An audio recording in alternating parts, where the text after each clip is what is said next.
telling them how to find out more about the apps they use on Facebook, what information is being shared by those apps, and how to remove them.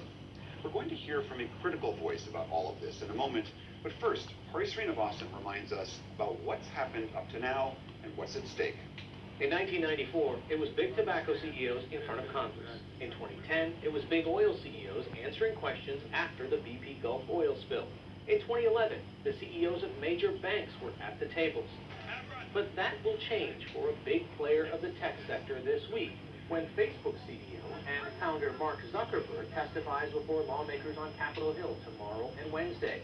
It comes after the company admitted it had not adequately protected the private data of as many as 87 million users.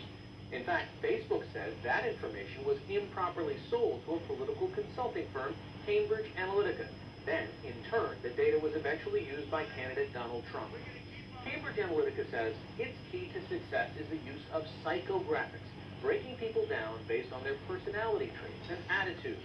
At a conference in 2016, their CEO, Alexander Nix, explained that voters shouldn't just be targeted based on race, gender, or geography. Because it's personality that drives behavior, and behavior that obviously influences how you vote. Here's the key part of his pitch as it relates to why Facebook is on Capitol Hill. By having hundreds and hundreds of thousands of Americans undertake this survey, we were able to form a model to predict the personality of every single adult.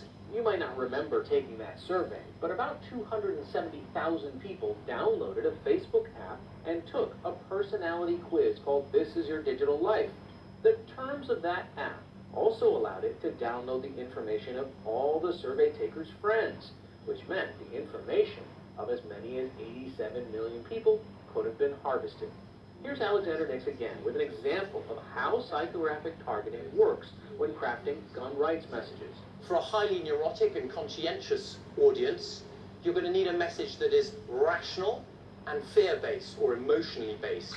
In this case, the threat of a burglary and the insurance policy of a gun is very persuasive. Conversely, for a closed and agreeable audience, these are people who care about tradition and habits and family and community. This could be the grandfather who taught his son to shoot and the father who will in turn teach his son. Obviously, talking about these values is going to be much more effective in communicating your message. The Trump campaign employed such micro-targeting on an unprecedented scale, creating nearly 6 million versions of different advertisements for different audiences. The company says they are changing their policy so leaks of personal data through apps can never happen again. This was a major breach of trust, and I'm really sorry that this happened. We have a basic responsibility to protect people's data, and if we can't do that, then we don't deserve to have the opportunity to serve people. It is not the first or second or third time the company has made promises to safeguard the information of their users. In 2007, Zuckerberg apologized for oversharing the personal information of users through a product called Beacon. In 2009, it revealed information users thought was private without warning. These and other actions led to a 2011 consent decree by the Federal Trade Commission to protect users' privacy. Until now, the company has taken a defensive posture, saying that all users are aware of what they're sharing and with which apps, that users are in essence granting informed consent. But most users never bother to go into the privacy settings and adjust the levels of visibility on the information they generate. Accessing information about users' tastes and preferences is core to Facebook's business. In a nutshell, here is how the company makes money. When we like or love or share a video or an article or a brand on Facebook, we're generating information that fills in a profile. Facebook helps advertisers reach very specific audiences based on those tastes and preferences.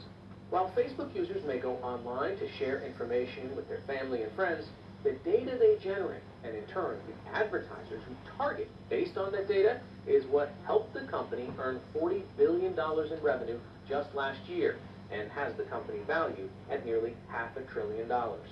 For the PBS NewsHour, I'm Hari Srinivasan in New York. Joining me now to discuss these latest Facebook scandals is Zen